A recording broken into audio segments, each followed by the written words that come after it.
Olá, sejam bem-vindos ao Mundo de Regeneração e sejam bem-vindos a mais uma leitura do livro Transição Planetária de Divaldo Franco. Estamos já no capítulo 19 e quem está chegando agora para essa leitura e quer acompanhar os capítulos anteriores é só ir na playlist do nosso canal. Tem lá Transição Planetária de Divaldo Franco com todos os capítulos anteriores. E se não é inscrito ainda, inscreva-se no canal e ative o sininho para ser avisado de toda vez que tiver a leitura dos próximos capítulos. Aí vai um aviso automático para você, e bem como dos outros vídeos aqui do canal também. E agradecemos muito a companhia de todos nessa leitura. Olha só, o capítulo 19 tem o título de Preparação para o Armagedom Espiritual. Então eu vou ler aqui um pouquinho o significado de Armagedom para a gente lembrar. Isso vem do livro Apocalipse na Bíblia. Lembrando também que Apocalipse muitos identificam com esse momento que estamos vivendo de transição planetária, que é exatamente o título do livro que estamos lendo. Então olha só, o Armagedom é identificado na Bíblia como a batalha final de Deus contra a sociedade humana na maldade, em que numerosos exércitos de todas as nações da terra encontrar-se-ão numa condição ou situação em oposição a Deus e seu reino por Jesus Cristo no simbólico Monte Megido, que aliás vai falar nesse capítulo do Monte Megido, do Armagedom. Segundo Jeremias, essa guerra será perto do rio Eufrates. E olha só, associando aqui um pouquinho a história para vocês, olha só, essa batalha aparece citada 2 vezes no último livro da Bíblia, que é o Apocalipse. Mas, ultimamente, o nome Armagedom tem sido mais associado a uma catástrofe mundial ou a uma guerra nuclear global. Inclusive tem um filme um pouquinho antigo, um filme americano, com o nome Armagedom, que, se eu não me engano, era isso mesmo, era uma catástrofe, era um meteoro, algo assim.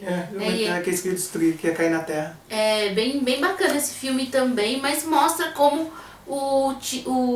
a palavra, o termo Armagedom está sendo usado ultimamente, mesmo se referindo a uma catástrofe. A Bíblia fala do Armagedom como local de uma guerra que preparará o caminho para um tempo de paz e justiça, que destruirá apenas a maldade, apenas a iniquidade. Isso está no Salmos 92. E olha só uma curiosidade. Em novembro de 2005, surgiu a notícia de que um arqueólogo israelense, uma equipe de arqueólogos, na verdade, encontrou na atual prisão de Megido, na mesma região onde algumas correntes religiosas afirmam que irá ocorrer o Armagedom, essa batalha final de Deus contra os homens que estão na maldade, na iniquidade. Resquícios arquitetônicos muito antigos de uma igreja cristã. Então, olha só, havia uma igreja cristã lá no Monte Megido. Essa igreja cristã se remontaria ao século 3 ou 4, de uma época que Roma ainda perseguia os primeiros cristãos. E Divaldo também fala nesse livro dessa perseguição da igreja de Roma aos primeiros cristãos, inclusive alguns desses também reencarnando para ajudar o planeta agora nessa época de transição planetária. Então tudo isso foi uma introdução simples para que a gente comece agora a leitura do capítulo 19, Preparação para o Armagedom Espiritual. Isso, faltando 4 capítulos para acabar o livro, hein? Tá no finalzinho já, hein? Preparação para o Armagedom Espiritual, então, como a Vanessa falou. Havíamos recolhido precioso material para demoradas reflexões em torno do milagre da vida, nem sempre valorizada pelas criaturas humanas, quando distantes da fé religiosa, dos valores éticos e morais, dos compromissos com a realidade existencial. E esse milagre da vida se referia ao nascimento dos bebês, né? A fecundação e depois o nascimento dos bebês, que seriam espíritos evoluídos da constelação de Pleiades, do Sol de Alcíone, que estariam aqui na Terra para ajudar esse momento de evolução do planeta. E eles ficaram fazendo esse trabalho, né? Eles até continuam. Durante toda a semana estivemos visitando os grupos de famílias que haviam sido convidados para a reconstrução desta nova Terra e a felicidade dos seus habitantes no futuro, bem como daqueles outros que haviam comprometido espontaneamente quando se deram conta do que se estava ocorrendo a grande revolução no amor no planeta querido. Voltamos aos lares de Hermenegildo e Rosalinda, de Alonso e Eunice, e noutros mais onde estivéramos, nos quais os processos de reencarnações vitoriosas desenvolviam-se conforme o esperado. O benfeitor informou-nos que daquele reduto lôbrego, onde o crime se tornara uma constante, e viviam os nossos irmãos espíritas cristãos, preservando o clima de paz em volta, o mensageiro que iria renascer demonstraria que o ambiente não é o responsável exclusivo pelo comportamento do indivíduo, pois, em razão do seu estado evolutivo, destacar-se-ia o futuro, seguindo os formosos caminhos da magistratura de maneira a modificar a sortuna paisagem do lugar, mudando completamente sua estrutura social, econômica e humana.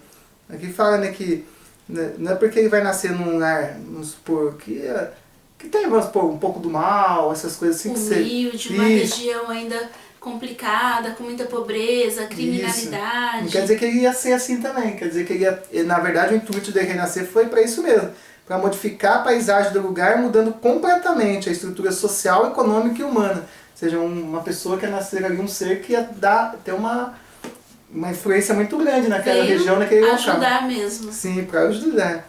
Por outro lado, o filhinho de Alonso e Eunice deveria dedicar-se a ciências médicas. Esse aqui é um outro já que vai reencarnar também da constelação de Alcione, aqui na Terra, que ia reencarnar, né? De modo a mais humanizar essa doutrina, que vem sofrendo grande desrespeito por parte de alguns de seus membros, que se ouviram do juramento de Hipócrates para delas fazer uma indústria lucrativa em detrimento de vidas que este óleo abandono, longe de qualquer sentimento e compaixão. Aqui fala dos médicos, né, que como ficou falido por causa de tanto que eles desrespeitaram, indo contra até o próprio juramento que fez, né, de Hipócrates. Que é o juramento que os formandos de medicina fazem de defender sempre a vida. Sim. Diversos outros de cujo programa participáramos estariam comprometidos com diversas áreas do conhecimento científico e filosófico. Quantos os outros, olha quanta coisa eles iam voltar para fazer, né? Olha só, pelo menos dois aí que já estamos vendo, um ia nascer num bairro muito pobre, com muitos problemas, e ia ajudar ali. O outro ia nascer num bairro mais desenvolvido, numa família de classe média, mas também ia ajudar ali no que precisava. Eu acredito que era no campo da medicina. Sim. E assim, cada um com a sua missão ali e aos pouquinhos ajudando o planeta, né? Às vezes nem, no caso do que vai nascer num lugar ruim, vamos dizer assim, nem seria tanto... Pode ser, lógico, um bairro, mas aqui dá até a impressão de ser algo até maior, de repente até um país, viu? Que mudaria toda a estrutura social, econômica e humana. Mas era no Brasil. Ser algo grandioso. É verdade, esse aqui está se referindo só no Brasil, né? Sim, se eu não me engano, no capítulo anterior mesmo, capítulo 18, que nós dividimos em duas partes, eles vieram para o Brasil para visitar. É verdade. E, né, aqui, na verdade, no Brasil, nós temos muitos contrastes, né? O país, ele é muito diversificado. Nós temos, na mesma região, na mesma cidade, temos ali um contraste enorme. Muita riqueza e, ao mesmo tempo, muita pobreza convivendo ali. Ainda temos esse desequilíbrio social. Às vezes, parece mesmo países diferentes, né? Só de a gente migrar dentro do próprio país, de uma própria cidade do Brasil, de um bairro a outro. Sim. Diversos outros, como eu falei aqui, tinha outras diversas áreas de conhecimento científico e filosófico, com a vivência ética, especialmente na política, cujo ministério se dedicariam com dignidade, modificando os padrões de condutas vigentes. O que nós vemos na política, tanto tempo atrás, tanta corrupção, né? E as coisas têm mudado, assim, no sentido, eu digo, de não deixar mais nada escondido. Como a gente já falou aqui, que muita coisa não consegue mais se deixar escondidas, né? Fazendo respeitar-se as leis constituídas, iniciando o mistério por eles mesmos. Analisando que essa transformação se operaria em todo o planeta, podíamos antever um mundo sem as fronteiras do ódio, sem o separatismo étnico, que sempre geraram combates impiedosos, sem a miséria econômica portadora de males incontáveis, e principalmente sem a miséria moral, que desapareceria dando lugar a novos conceitos em torno dos comportamentos. Enquanto essa transformação não se realiza, embora esteja em franco desenvolvimento em toda parte, nas sombras dos guetos espirituais inferiores, os inimigos do bem urdem ataques e tramam vinganças odientas contra as criaturas. Nesse sentido, tendo em vista serem os espíritas sinceros, os novos cristãos, sem nenhum desrespeito a outros tantos servidores do Evangelho de Jesus, espalhados por todo o planeta, tanto quanto cidadãos honestos não vinculados a nenhuma denominação religiosa, porém também com seus valores dignos e as baterias da maldade que estavam sendo colocadas na sua direção. É claro também que os indivíduos honestos, de sentimentos elevados, não ficavam à margem ignominiosa desses infelizes do além, por considerar os obstáculos os objetivos que abraçam quais sejam a extinção do bem, as subjugações e vampirizações coletivas, como já se podem observar, porém, em números mais volumosos, a desventura e a alucinação nos jogos dos prazeres sórdidos. Com certeza, embora as armadilhas perversas e as perseguições inclementes, ninguém que se encontre desamparado à mercê do mal, exceto quando se permite espontaneamente a vinculação com essas forças ignóbeis. Determinemos especialmente na área do movimento espírita comprometido com Jesus e a sua doutrina, alvo primordial de determinados grupos da grei autodenominada como mal. Acercando-se dos médios invigilantes, vem inspirando os comportamentos incompatíveis com as recomendações do Mestre Jesus e dos espíritos superiores através da codificação kardeciana, estimulando-os a espetáculos em que a mediunidade fica ridicularizada, como se fosse um adorno para exaltar o seu possuidor. Que falando do médium tem que estar sempre vigilante, é uma coisa que sempre fala no espiritismo. É um alerta, médiums. Para não cair nisso, no espetáculo, a mediunidade ficar ridicularizada, como acaba acontecendo, ou um adorno para exaltar, acaba como algo como se fosse um status, ser médium como se fosse um status. Cuidar com a vaidade, ter cuidado com isso. Concomitantemente, fomentando paixões servis dos trabalhadores afeiçoados ao socorro espiritual nas reuniões mediúnicas, fazendo-os crer que estão reencontrando seres queridos de outras existências, que agora lhes perturbam os lares e facilitam convivências adulterinas, em flagrante desrespeito aos códigos morais e ao dever da família. Fascinação, subjugação, que se iniciam indiretamente e roubam o discernimento de muitos, constitui o jogo das entidades insanas, aproveitando-se das debilidades ainda persistentes em a natureza humana. Além dessas ações nefastas, trabalham pela desunião dos companheiros de vida espiritual, pela maledicência, calúnias bem divulgadas, como se estivessem trabalhando para senhores diferentes e não para aqueles que deu a vida em demonstração insuperável de amor e de compaixão para todos nós. Em determinadas situações, desencadeiam enfermidades de diagnose difícil, ocultando a sua interferência nos organismos debilitados e carentes de energia, levando ao fosso do desânimo pessoas afeiçoadas ao dever e comprometidas com a fraternidade legítima. Na área da caridade, movimentam os discutidores que perdem o tempo entre os conceitos de paternalismo e de promoção social, olvidados do socorro que normalmente chega tarde, quando se aplicam as horas em ociosidade mental e divagação intelectual. O Armagedon bíblico do Apocalipse de João e das tradições judaico-cristãs não se restringe apenas à estreita faixa do Vale do Megido, como a Vanessa comentou no início, ou do monte do mesmo nome, quando os exércitos de todas as nações se reuniriam para a batalha final. Todo o planeta hoje pode ser denominado como Vale de Jeosafá, onde já se travam as batalhas de extermínio em que o Senhor da Misericórdia será o vencedor da impostura e da perversidade. Legiões de dedicados missionários do bem movimentam-se em toda parte de forma a atenuar as consequências da imprevidência de uns e do desespero de outros. E na seara espírita, as advertências dos mentores são contínuas, não as entendendo aqueles que se encontram surdos para a verdade distraídos. Para a renovação moral intransferível, volúveis ao compromisso assumido, porque autofascinados tornam-se modernos narcisos. Oportunamente, o Dr. Silva informou-nos que estava sendo programado um encontro com o antigo rabino judeu, vitimado nos que já referidos terríveis dias do fim do século XV, na Espanha, quando da expulsão dos não-católicos daquelas terras. Ele iria encontrar, pelo que eu entendi aqui, com o antigo rabino que viveu nessa época. Já conhecíamos a sociedade espírita onde deveria ocorrer a atividade do nosso benfeitor, com o convidado espiritual Eliashim Ben Sadok, que comandava expressivo bando de assaltantes desencarnados, ora dedicados à campanha de extermínio dos discípulos da terceira revelação judaico-cristã. Para que lográssemos o êxito desejado, os mentores em nossas esferas de ação fora da Terra delinearam como se daria o encontro para o qual nós deveríamos preparar espiritualmente. Predispostos ao labor e confiando na divina misericórdia, dirigimos-nos ao núcleo espírita, onde tivemos oportunidades anteriores de estagiar.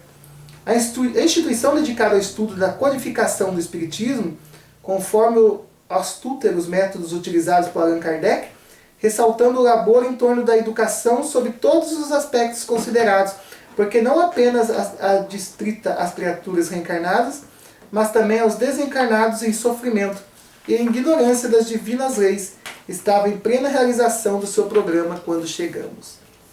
As salas de estudos de socorros fluido-terapêutico encontravam-se repletas de trabalhadores sérios e necessitados de ambos planos de vida. O salão reservado para as conferências e simpósios, assim como os passos coletivos, encontrava-se com todos os lugares tomados por pessoas expectantes e ansiosas pela palavra iluminada de que seria instrumento expositor da noite. A movimentação dos espíritos desejosos de comunicar-se com os familiares era expressiva, assim como dos indivíduos atormentados por problemas de várias ordens que já haviam se dirigido à casa espírita. Estavam numa casa espírita, Sim. Esperando orientação e conforto para os dramas que carregavam, como cruzes altas, íntimas e afligentes. Quando o encarregado da palestra chegou, pudemos notar a alegria sincera que desenhou em muitos rostos. Pessoas que se encontravam contraídas aliviaram as marcas da aflição e exteriorizaram vibrações de simpatia que passaram a desenvolver os trabalhos de Jesus, o trabalhador de Jesus. De imediato ele se deteve numa ou noutra filosofia, saudando os amigos e os visitantes, de modo que todos tivessem a oportunidade de receber o benefício das energias que também externava. Acompanhámo-lo de perto, escutamos as solicitações enunciadas e a silenciosa de grande número de presentes, confiando nas inspiração que tomaria e nas bênçãos que iriam recolher durante a mensagem de que se faria portador. Sempre vigilante, o Dr. Silva nos disse: o Espiritismo é uma doutrina séria que não pode ser utilizada para frivolidade nem para a autopromoção de qualquer um de seus membros. Representando o Consolador que Jesus prometeu, embora seja uma formosa mensagem portadora de alegrias, não se comporta como um espetáculo hilariante para divertimentos dos frívolos.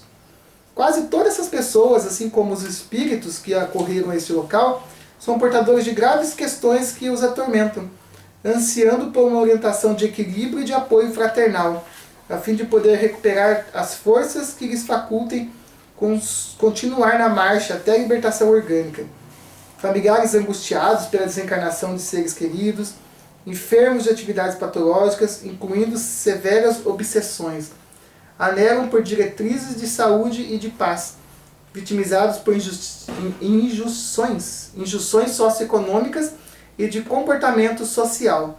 Necessitam de bondade e auxílio para não tombar no fosso das depressões graves, ou enlouquecerem de agonia antes que as incertezas os atormentem. Certamente não há lugar para as gargalhadas nem exibicionismo pessoais em falsas condutas terapêuticas de natureza circense. Ninguém mais feliz do que Jesus, no entanto, jamais alguém lhes equiparasse na seriedade com quem sempre tratou as questões pertinentes ao reino dos céus. Pontualmente à hora estabelecida, em respeito aos compromissos de todos, o diretor da casa deu início à sessão de estudos, convocando os presentes à oração gratulatória e solicitando as inspirações para os labores da noite. À medida que falava com unção, foi aureolado por delicada luminosidade que dele mesmo se expandia, Em seguida, passou a palavra ao responsável pela apresentação da noite, que abordou o tema da parábola do filho pródigo, lendo com cuidado o texto e de imediato interpretando-a em termos compatíveis com os conhecimentos atuais da psicologia, filosofia, ética, sociologia, especialmente do espiritismo. Novos ângulos foram abordados, sutilezas ocultas nas lições foram expostas, atualizações dos ensinamentos tiveram seus momentos de apresentação. Tudo isso numa linguagem escorreita, e em tons coloquiais, levando os ouvintes atentos às reflexões interiorizadas que os iriam auxiliar a entender o significado profundo da mensagem de Jesus.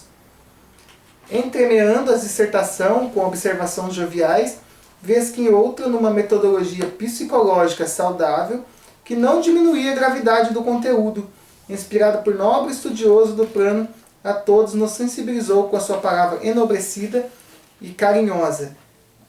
Ao terminar, a psicosfera ambiente era de paz, abrindo espaço para a aplicação coletiva dos passes, quando os médiuns dedicados ao mistério tomaram suas posições em diferentes lugares, iniciando as vibrações que se canalizaram para todos os presentes, e as energias revigorantes que os sensitivos absorviam e distribuíam, iluminando tudo o seu amplo espaço. Aqui fez uma perfeita descrição como é uma reunião espírita, né? Verdade. De palestra, tudo.